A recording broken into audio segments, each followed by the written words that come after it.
Hello friends, कैसे हैं आप सभी का स्वागत है आपके यूट्यूब चैनल BLN न्यूज़ पर। दोस्तों, आज इस वीडियो पर हम डिस्कशन करेंगे कि मौखिक गणित क्या है, सांस्कृतिक विभिन्नताएं एवं विशेषताएं से आप क्या समझते हैं, अंतःप्रज्ञात्मक गणित क्या है। दोस्तों, इससे पहले भी मैंने 2 वीडियो बनाए थे जिसमें हमने लॉजिक मैथमेटिक्स की यूनिट फर्स्ट के कुछ टॉपिक को कवर किया था, जिसमें हमने पिछले वीडियो पर हमने ये पढ़ रखा है कि गणित क्या है, गणित का अर्थ क्या है, गणित की प्रकृति कैसी है, गणित की परिभाषाएं बताइए, जीन पियाजे का सिद्धांत बताइए, वाइगोटस्की का सिद्धांत क्या है, जेरोम ब्रूनर के सिद्धांत से आप क्या समझते हैं, डायनीज के सिद्धांतों के बारे में बताइए। इन टॉपिक को हमने पिछले वीडियो पर कवर कर लिया है और इसका हमने विस्तृत रूप से अध्ययन किया है। आज इस वीडियो पर हम यूनिट फर्स्ट के बचे हुए टॉपिक के बारे में डिस्कशन करेंगे और लगभग आपकी फर्स्ट यूनिट समाप्त हो जाएगी यार। तो दोस्तों, वीडियो शुरू करने से पहले मैं आप लोगों को बता दूं, यदि आप हमारे चैनल पर नए हैं तो हमारा चैनल जरूर सब्सक्राइब कर लीजिएगा, जिससे कि आपको BLN से रिलेटेड हर एक अपडेट मिलती रहे। तो आइए शुरू करते हैं मौखिक गणित के बारे में। तो जान लेते हैं कि मौखिक गणित क्या है। तो गणित में मौखिक गणित का एक महत्वपूर्ण योगदान है। मौखिक कार्य के बिना शिक्षण व्यवस्था अच्छी तरह से नहीं चल सकती। दोस्तों, आप लोग देखते होंगे कि मौखिक गणित का हमारे जीवन में एक महत्वपूर्ण योगदान देती है। इसके बिना हमारा शायद ही कोई शिक्षण कार्य चल सके। तो मौखिक कार्य मानसिक कार्य का एक ऐसा रूप होता है। गणित में प्रारंभिक कक्षाओं से ही विद्यार्थियों को मौखिक कार्य कराए जाते हैं।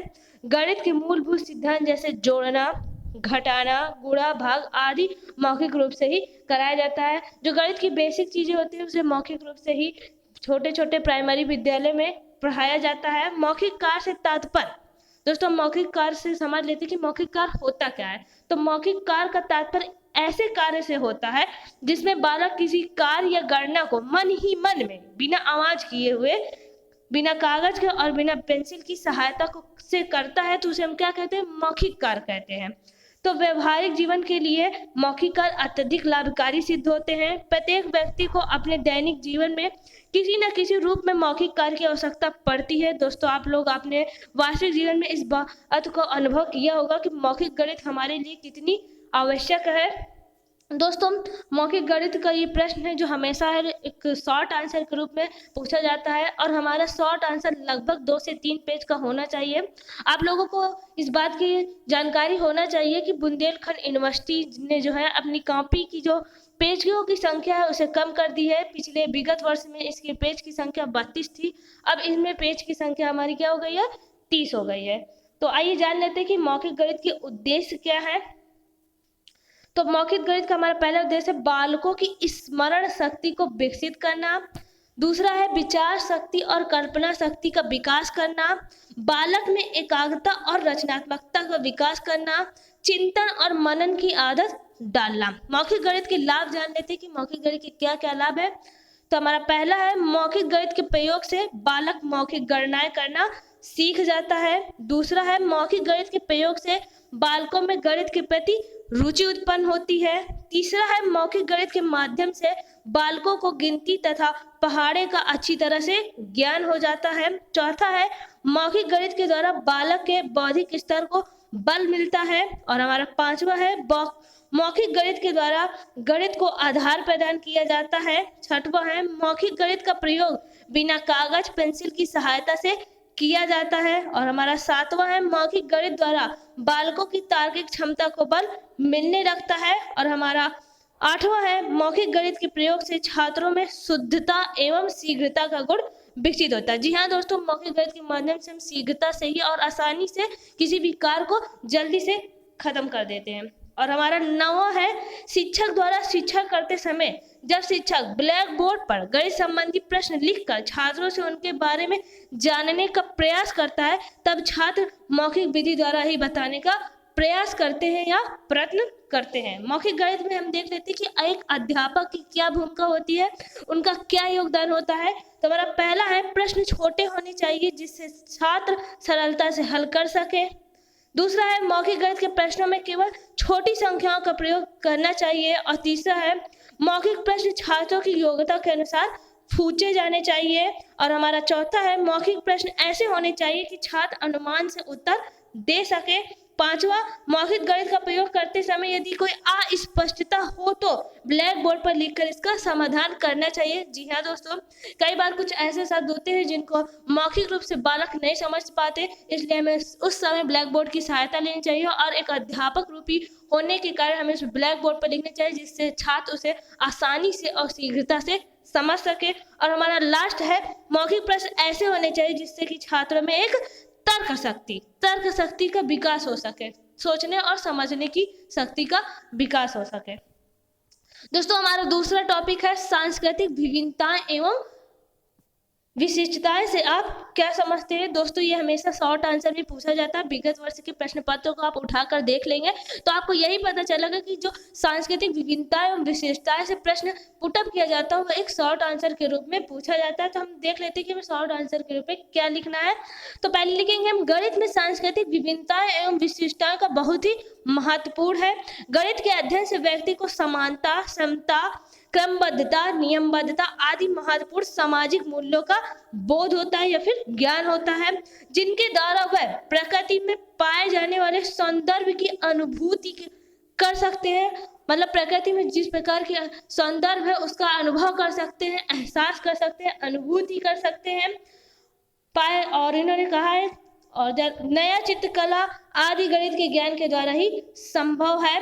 वास्तव में हमारे समाज में विभिन्न प्रकार की सांस्कृतिक विभिन्नताएं है तथा हमारे देश की संस्कृति अपने आप में एक विशिष्ट संस्कृति है। दोस्तों, हमारा देश एक ऐसा देश है जिसमें विभिन्न प्रकार की सांस्कृतिक विभिन्नताएं पाई जाती हैं और ये अपनी इन्हीं सांस्कृतिक विभिन्नताओं के कारण पूरे विश्व में एक नए रूप में सबके सामने उभर कर आया है। दोस्तों, हमारी सांस्कृतिक विभिन्नता के संबंध में पंडित जवाहरलाल नेहरू ने कहा था कि यदि कोई बाहरी नागरिक हमारे भारत में भ्रमण करने आता है तो जब वह हमारे भारत के एक एक राज्य का भ्रमण कर लेगा और पूरे भारत का भ्रमण करने के बाद वह इस बात की अनुभूति करेगा कि भारत केवल एक देश ही नहीं है, जबकि ये छोटे छोटे देश का एक बड़ा रूप है। और इसी के संबंध में हमारे डॉक्टर राजेंद्र प्रसाद ने भी कहा था कि यदि कोई विदेशी हमारे भारत का भ्रमण करे तो वह समझेगा कि भारत एक नहीं अनेक देशों का समूह है।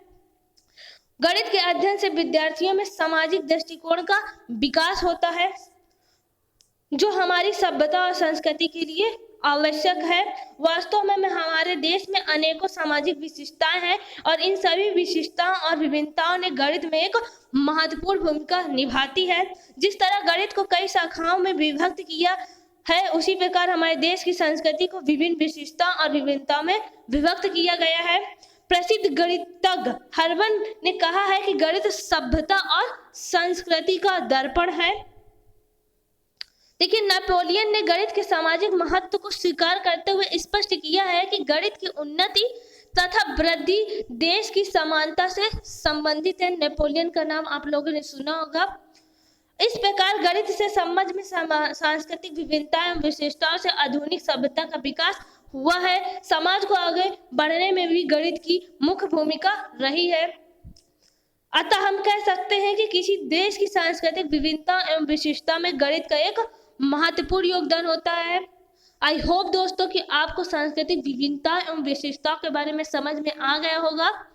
अब आगे देख लेते हैं अंतःप्रज्ञात्मक गणित। दोस्तों, अंतःप्रज्ञात्मक गणित ये एक ऐसा टॉपिक था जिसमें मुझे बहुत ज्यादा सर्च करना पड़ा और ये मिल ही नहीं रहा था। मैंने अपने टीचरों से भी पूछा था और जब मैं खुद BLED 3rd ईयर में भी थी तो तब भी ये टॉपिक मुझे समझ में नहीं आया था और ना मिला था, लेकिन आज मैंने जब सर्च किया तो मुझे मिला और ये मुझे समझ में भी आया। आपके साथ मैं इसे शेयर कर दूं तो हम जान लेते कि जो है अंतःप्रज्ञात्मक गणित अंग्रेजी भाषा के इंटरनेशनलिज्म मैथमेटिक्स का हिंदी रूपांतरण है जिसकी उत्पत्ति ग्रीक भाषा से हुई है। अंतःप्रज्ञात्मक गणित का शाब्दिक अर्थ है प्राकृतिक संख्या या संख्याओं का बोध। अंतःप्रज्ञात्मक गणित का प्रतिपादन सन 1908 में सुप्रसिद्ध गणितज्ञ ब्राउज़र ने किया था। ब्राउज़र ने संबंधित विचारधारा सन 1908 से पहले गणितीय साहित्य में देखने को मिलते हैं। अंतःप्रज्ञात्मक गणित वास्तव में प्लेटो के एक यथार्थवाद का ही रूप है जिसमें गणित एक अमूर्त वस्तुओं के साम्राज्य की खोज खोज करता है। अमूर्त वस्तुओं से आप समझ सकते हो, वे वस्तुएं जो हमें दिखाई नहीं देती, स्पष्ट हमारे आंखों के समक्ष नहीं होती। तो ये कहते हैं कि जो प्लेटो का यथार्थवाद था, उससे ये स्पष्ट होता है कि जिसमें गणित एक अमूर्त वस्तुओं के समाज की खोज करता है और इनमें बिंदु, रेखा, संख्या और समुच्चय जैसे उदाहरण दिए जा सकते हैं। उसे क्या कहते हैं हम? अंतःप्रज्ञात्मक गणित। जी हाँ दोस्तों, अब आप समझ गए होंगे कि अंतःप्रज्ञात्मक गणित क्या है। इसका हिंदी का अर्थ होता है प्राकृतिक संख्याएं या फिर संख्याओं का बोध करना। जो प्रारंभ में छोटी 1, 2, 3 इन संख्याओं को जब हम प्रारंभ में पढ़ते हैं, यही हमारी अंतःप्रज्ञात्मक गणित कहलाती है। जो हमें प्राइमरी में जिन गणित का अध्ययन कराया जाता है, उसे अंतःप्रज्ञात्मक गणित कहते हैं। इस विचारधारा की ये स्थापना की है। गणित का पूर्ण निर्माण अंतःप्रज्ञात्मक के आधार पर ही हुआ है। प्राकृतिक संख्या के सीमित निर्णयात्मक विधियों द्वारा होता है। इस विचारधारा के अनुसार आधार मूल में अंतःप्रज्ञ स्थित है। हमारे पूर्व और उत्तर कालबद्ध संवेदना के संबद्ध है। इसमें हमें एक वस्तु का संप्रेतन होता है, फिर एक और वस्तु का संप्रेतन होता है। इसी प्रकार हमें अनंत रूप से वस्तुओं का संप्रत्यन होता है। इससे हमें अंत अनुक्रम उपलब्ध होते हैं। इसे सर्वोत्तम अनुक्रम प्राकृतिक संख्या है। देखिए दोस्तों, इसमें अन्य गणितीय वस्तु अनुक्रम बनाया जाता है। इस निर्माण को सीमित चरणों में सीमित संख्याओं के द्वारा पूरा किया जाता है। दोस्तों, आप लोग समझ गए होंगे कि एक अंतःप्रज्ञात्मक गणित क्या होती है। छोटे से रूप में मैं एक बार बता दूं कि अंतःप्रज्ञात्मक शब्द का हिंदी अर्थ होता है प्राकृतिक संख्याएं। जो प्रारंभ में जिन गणित को प्राइमरी विद्यालय में पढ़ाया जाता है, वो हमारी अंतःप्रज्ञात्मक गणित कहलाती है। और इसका प्रतिपादन गणित प्रसिद्ध गणितज्ञ ब्राउअर ने किया था और सन 1908 में किया था। और जो ये अंतःप्रज्ञात्मक गणित है, वो प्लेटो के यथार्थवाद की विचारधारा के का ही एक रूप है, जिसमें उन्होंने ये कहा था कि गणित एक अमूर्त वस्तुओं के साम्राज्य की खोज करता है और इनमें बिंदु, रेखा, संख्या और समुच्चय जैसे उदाहरण दिए जाते हैं। दोस्तों, आज लगभग हमारी यूनिट फर्स्ट क्लियर हो चुकी है। कल से हम यूनिट सेकेंड के बारे में डिस्कशन करेंगे और उसका विस्तृत रूप से अध्ययन करेंगे। यदि आपको यूनिट फर्स्ट से लेकर कोई भी कंफ्यूजन है, कोई भी समस्या है, तो आप हमारे कमेंट बॉक्स में कमेंट करके जरूर बताइए। आपकी समस्या का समाधान जरूर किया जाएगा।